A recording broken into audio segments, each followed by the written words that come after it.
All right, reporting live from JNEquipment.com. Today we're gonna go over how to assemble the Stealth DIY MIXPRO 5.5 soft wash kit. We have a few different versions of the DIY kits on our website, but this video will kind of serve for any of them, how to put it together. So first I'm gonna identify what I got here in front of me. I do have the Everflow 5.5 gallon a minute bleach pump. The kits come with these two 90-degree assemblies that we've already got Tefloned. It's gonna come with these two 3/4 inch barbs. We're not actually gonna use these, but it does come with it. I have a Stealth proportioner. This is the standard version. If you have the Elite version, honestly, the same instructions can be used. I have one 10-foot section of 1/4 inch hose. This is for my chemical suction line. And then I have three 10-foot sections of 1/2 inch ag line. The tools I'm going to use in this video is a little bit of white lithium grease and a mallet. That's all. So the first thing we want to do is we're going to determine the flow on this pump. What I mean by that is this pump has a directional flow.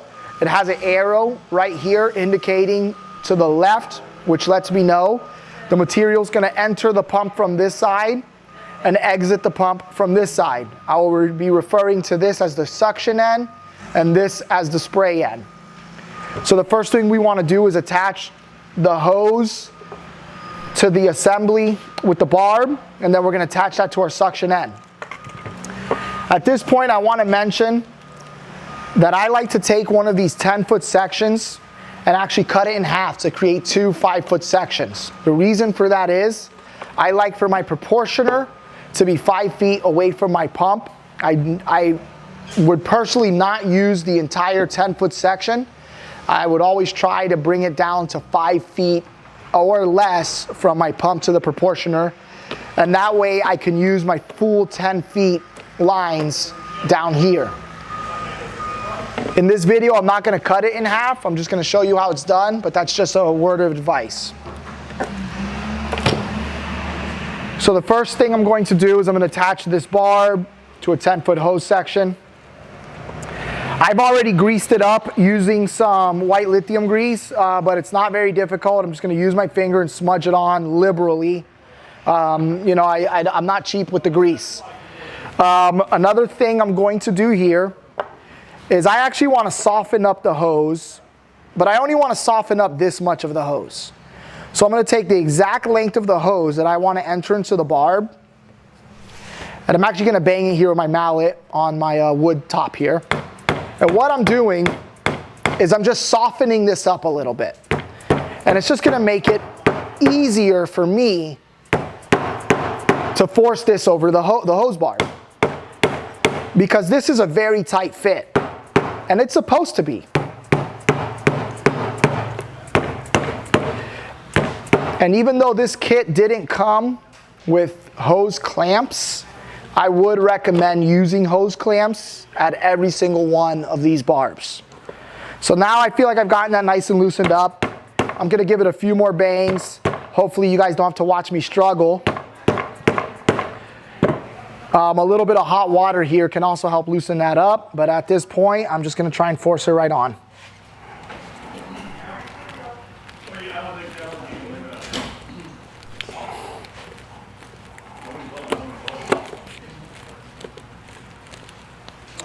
So right there, you can see I've got that past both of the hose barbs and pretty much almost down to the base.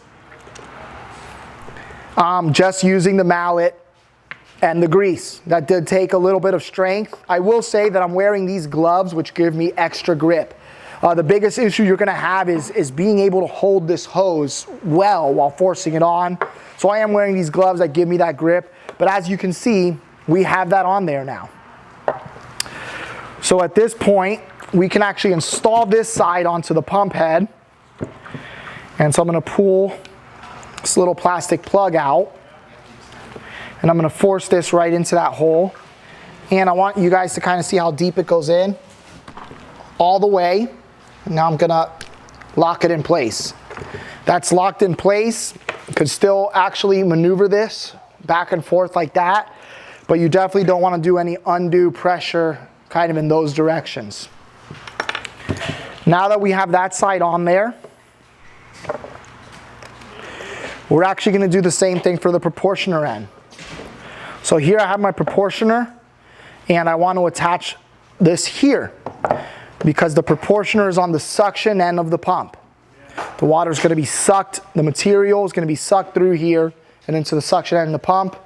Like I mentioned earlier, I would usually cut this down to 5 feet, and I definitely recommend that.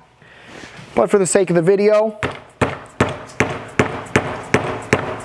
we're going to go ahead and keep going. Once again, loosening this up.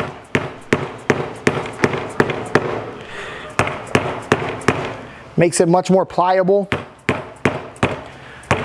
Our other tech here likes using hot water. He has a lot of success with that also. So there is more than one way to skin a cat here. And this time I'm actually going to attach it to the proportioner. I do like to give it the grease. A little bit of lube goes a long way. That's what I always say.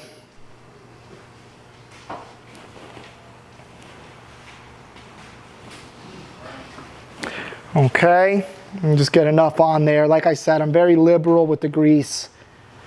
You're either going to grease it or you're going to fight it.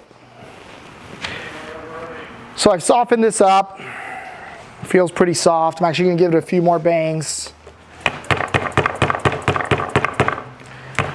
And I'm flipping it back and forth, trying to catch it from all the angles.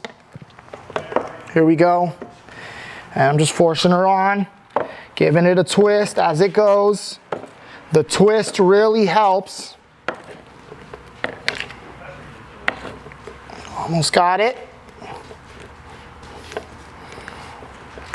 And there you see it. Got it right over there. And I'm not sure if you could see from the camera how much this hose had to really stretch to get over that barb. This is a very tight fit. If I didn't grease this, and if I didn't use my mallet, I would have never been able to force this over this by hand. You know, I'm not strong enough. Maybe some of you out there are, but that is a very difficult thing to try to do without prepping the hose first. The mallet really does help. The grease really does help. I did have to force it on there, but as you can see, it did tend to go on. Once I get it going, the trick is to twist as you go. Getting the grip on the hose is important. So essentially, we have most of our suction end completed now. We have our proportioner attached to our pump now. And at this stage, we have 2 1/2-inch hoses and 1 1/4-inch hose. The 1/4-inch hose, because it's not poly braid, we don't have to grease it. This is going to slide right over there, just like that.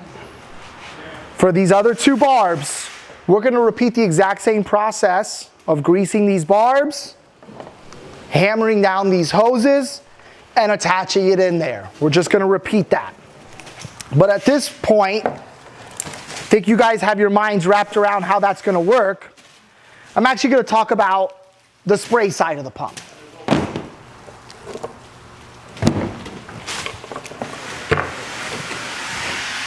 Now, if you followed my advice and you cut this 10-foot section into a 5-foot section, then you actually have an extra section to work with that's 5 feet long.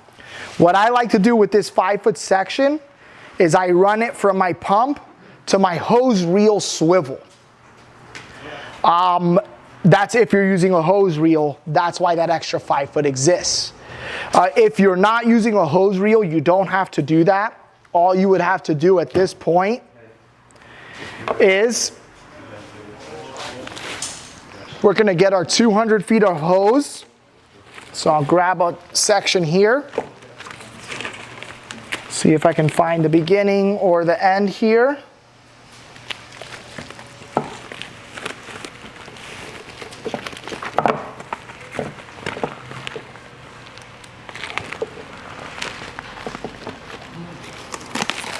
Here it is.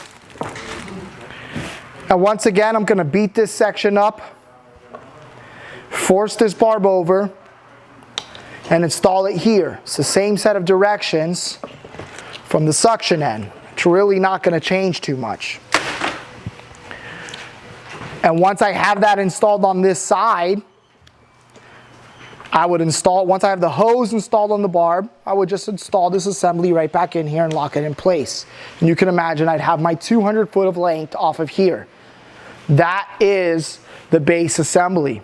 That's the way we build them here, whether you're buying our fully completed units or DIY units.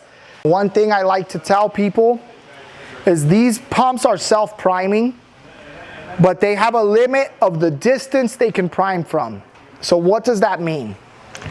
This pump, from the pump head to the very end of my suction line, which would be the end of these lines, you really don't want this distance to be more than 15 feet.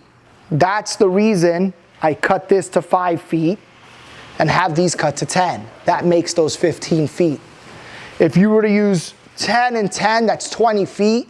Realistically, the pump would still draw, but you're putting an undue pressure on your pump, and it would probably wear down faster because you're having it prime from a distance longer than it's recommended.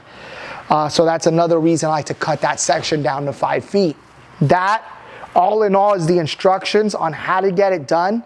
I feel like most people are struggling with the hose barb, so I kind of showed you my trick. It's the mallet, the grease, and honestly, if you can get some gloves with grip, that's gonna be what takes you over the top to get these on there. If you guys have any questions, don't hesitate to reach out to us on our social media platforms, whether YouTube, Instagram, or Facebook. And as always, you could call us directly or email us on our website, jnequipment.com. Thank you very much.